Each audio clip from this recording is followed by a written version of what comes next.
गांधी जी के आने से इसमें कोई दो राय नहीं कि भारतीय जनता पार्टी इस बात पर तो भयभीत है कि वो एक होनहार उस परिवार से एक कांग्रेस पार्टी के वरिष्ठ नेता हमारे बीच में आई है और उनका बोलने का तरीका, उनका संवाद से भारतीय जनता पार्टी जब सदन में बोलेगी तो स्वाभाविक है कि उसका सामना तो भारतीय जनता पार्टी को करना ही पड़ेगा, क्योंकि पिछले सत्र के अंदर आप लोगों ने देखा हुआ जिस तरीके से हमारे नेता राहुल गांधी जी ने भारतीय जनता पार्टी के सामने प्रश्न किए थे, जवाब भी नहीं दे पाए थे। तो अब प्रियंका जी और आई हैं, उनका हमें लाभ मिलेगा और देश को भी लाभ मिलेगा, पार्टी को भी लाभ मिलेगा। सर, महाराष्ट्र चुनाव को कैसे देखते हैं? वहाँ एक तावड़े का जो भी कोई नाम भी आया है, कोई डायरी भी आई है, क्या देखते हैं? जो हमने हरियाणा में कहा था, हमारी बात के ऊपर मोहर लगा दी है कि हरियाणा में भारतीय जनता पार्टी धन बल और मशीनरी बल से जीती है और यही काम इन्होंने उससे भी ज्यादा महाराष्ट्र में किया है।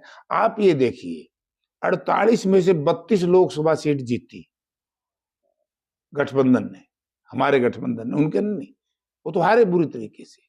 और वहां पर इतनी असेंबली की सीटें लेगी, नांदेड़ कांग्रेस पार्टी जीत गई, पार्लियामेंट असेंबली उनको कैसे मिल गई?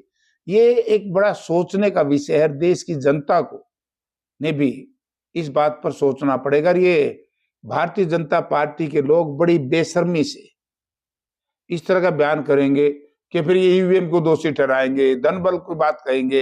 अरे धनबल नहीं है तो तावड़े भारतीय जनता पार्टी का जनरल सेक्रेटरी है, उसके कमरे से इतने पैसे बरामद होना, उसकी डायरी में पता करना 400 के करोड़, 300 करोड़, तो ये गड़बड़ तो है ही। एक तरफ तो अमेरिका में अडवाणी जी के खिलाफ जो आरोप लगे, 2200 करोड़ रुपए के पैसे हिंदुस्तान के नेताओं को बांटे, सत्ताधारी दल के नेताओं। एक तरफ वो इसको ग्रीन एनर्जी को लेकर के, न्यूक्लियर इसको सौर ऊर्जा को लेकर, एक तरफ ये, यानी कि भारतीय जनता पार्टी लाखों लाख करोड़ रुपए डायरेक्ट इनडायरेक्ट अर्जित करके और जो दूसरे देशों से सेल कंपनियों के माध्यम से अडानी जी के अकाउंट्स में डलवाए, उनकी कंपनियों में डलाए हैं। इससे साबित होता है कि देश की जनता ने इस पर विचार करना पड़ेगा और विचार करना चाहिए कि क्या कारण है, ये हो क्या रहा है देश में। सर, अगर बात की जाए किसानों की, किसान लगातार एमएसपी कानून की मांग करते रहे हैं, तो अब किसानों ने ऐलान कर दिया है कि अब 6 दिसंबर को दिल्ली बॉर्डर पे जाएंगे, दिल्ली जाएंगे, अपना शांतिपूर्वक धरना देंगे और उनकी मांगों को लेकर अपनी बढ़वाएंगे। देखिए, वैसे तो किसानों का मामला है, किसान हम भी हैं, लेकिन जो गैर राजनीतिक संगठन है उनके, वो क्या करेंगे वो निर्णय तो अपना आप लें, लेकिन मैं उनके निर्णय के साथ अपने को संबंध करता हूं कि उनकी बात सही है। भारत के माननीय प्रधानमंत्री जी ने, और मैंने एक चिट्ठी भी पार्लियामेंट में पढ़ाई थी कि देश के उस वक्त के कृषि सचिव ने वो चिट्ठी में 3 बातों की हां भरी।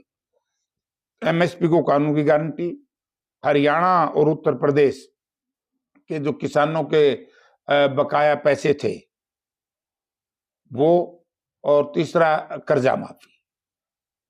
तो आज हमारे किसान कितने लंबे अरसे तक धरने पर बैठे रहे मुआवजे के लिए, मुआवजा नहीं,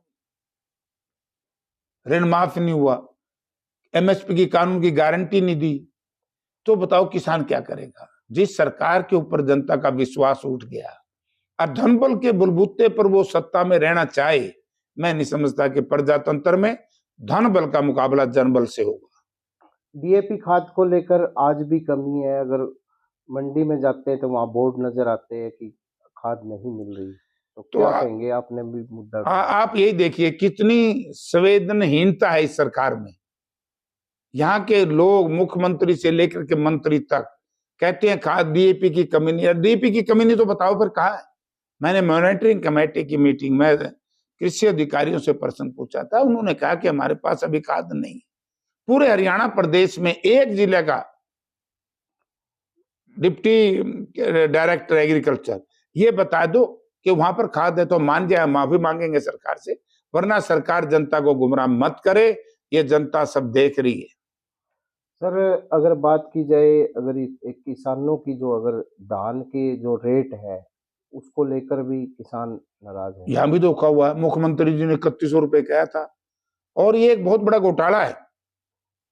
3100 एक तरफ कहा, ये झूठ बोली मुख्यमंत्री जी ने। उसके बाद 2300 रुपए जो एमएसपी सरकार ने निर्धारित की थी, भारत के प्रधानमंत्री ने सदन में भी कहा था, कृषि मंत्री ने सदन में कहा था कि अब सबसे ज्यादा एमएसपी पर हरियाणा में फसल खरीदते हैं, क्योंकि वोट लेना था। जैसे ही वोट खत्म हुआ तो एमएसपी नहीं मिली किसान को। 2100 रुपए प्रति क्विंटल के हिसाब से ज्यादा कोई दाम नहीं मिला। वो 2300 से 200 रुपए प्रति क्विंटल कम है। 2000 में 300 रुपए प्रति क्विंटल कम है। अगर ये इतना पैसा है तो ये हजारों करोड़ रुपया किसान को बिल तो आपके जो कटे हैं वो 2300 रुपए का मिला है, और आपके खाते में पैसे भी 2300 रुपए के आगे। किसान को विवश किया जा रहा है कि 200-300 रुपए क्विंटल वापिस करो, तो किसके पास जाएगा पैसा? ये हजारों करोड़ रुपए का है, घोटाला है। मेरी सरकार से निवेदन है, दरखास्त है कि इसकी किसी भी हाई कोर्ट के सिटिंग जज से या हाई कोर्ट की निगरानी में इसकी सीबीआई से जांच कराओ। ये 300 और 200 रुपए प्रति क्विंटल किसकी जेब में पैसा गया है? सर बात की जाए, बीजेपी सरकार ने सरकार बनने के बाद अब सदस्यता अभियान शुरू कर दिया है, पूरे हरियाणा में लाखों सदस्य भी बनाए हैं, और वहीं आपका अभी तक कांग्रेस का संगठन ना बनना एक चिंताजनक बात है। देखिए वो क्या कर रहे हैं, वो तो झूठे साबित होगी। ये सदस्यता भी इस तरह की झूठी होगी जिस तरह का यूरिया झूठी बात निकली, डीएपी की झूठी बात निकली, इसी तरीके से एमएसपी की झूठी बात निकली। वो तो एक झूठों का एक टोल है। उनका तो काम यही है, सारा दिन एक इशू फेंक दो जनता में, उसमें फेल हो रहे हैं, करना नहीं, उसके बाद दूसरा इशू फेंक दो, फिर तीसरा इशू। ये भ्रमित कर रहे हैं जनता को, इसीलिए प्रदेश को नुकसान हुआ है। 10 साल में भाजपा की सरकार या भाजपा नीति सरकार ने जो हरियाणा प्रदेश में बेरोजगारी, लाचारी, महंगाई, कानून व्यवस्था की स्थिति धजिया उठ चुकी है। ये तो ये भी कहते हैं ना खर्ची ना पर्ची।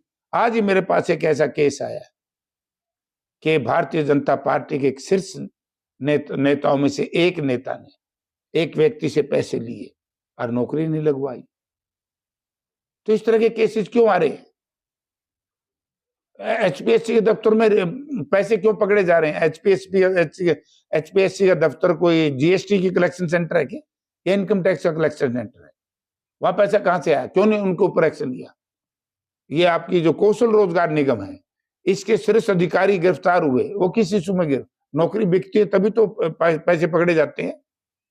लेकिन वो मारे कुआओ तो बोले इबका मारिए फेर मार दे, आड़िया होता खेत में थे, दुखी हो रहा था, बोले इबका मार फेर मारा संटा, बोले इबका मार फेर मारा संटा, गात तोड़वा लिया। तो भाई ये लोगों का गात तोड़ेंगे और ये झूठ बोलने से नहीं मानेंगे।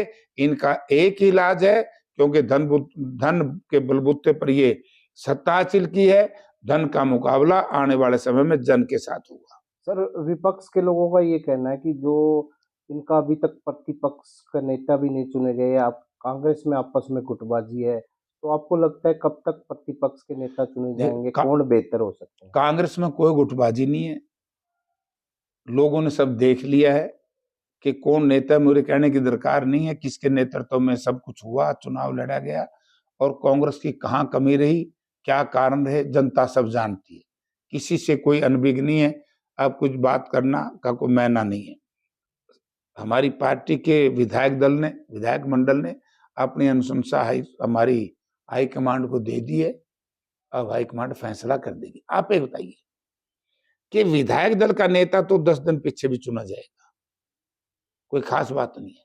मैं दूसरा प्रश्न पूछता हूं कि धन के बलबूते पर जिस तरीके से पूंजीपति के इलेक्ट्रॉनिक मीडिया और प्रिंट मीडिया से इस तरह का दुष्प्रचार हमारे खिलाफ कराते हैं, मैं आपके चैनल के माध्यम से पूछना चाहता हूं, क्या मुख्यमंत्री जी का सीएमओ ऑफिस बन गया?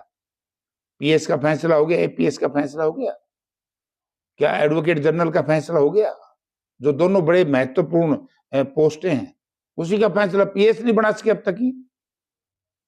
तो खुद बोला नाच न जाने आंगन टेढ़ा, खुद इनके बस की गवर्नेंस नहीं है। गुड गवर्नेंस की बात करने वाले 2 महीने से अपना चीफ मिनिस्टर का पीएस और एडवोकेट जनरल नहीं बना सके।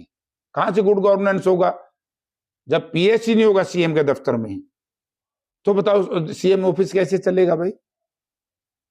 देखिए, भारतीय जनता पार्टी में कानून व्यवस्था ठीक कभी रही नहीं। पेशेवर अपराधियों को संरक्षण देने का काम जनता बहुत आरोपित करती है सरकार को। जनता में हम जाते हैं, लोग कहते हैं कि इनके संरक्षण में लोग पैदा हो रहे, वरना आप ये देखिए कितना जघन्य अपराध हुआ था बुडाना में। अगर पहले मर्डर पे ही सरकार सचेत हो जाती तो दूसरा क्यों होता? इनकी नेग्लिजेंसी की वजह से, लापरवाही की वजह से इसमें सरकार दोषी।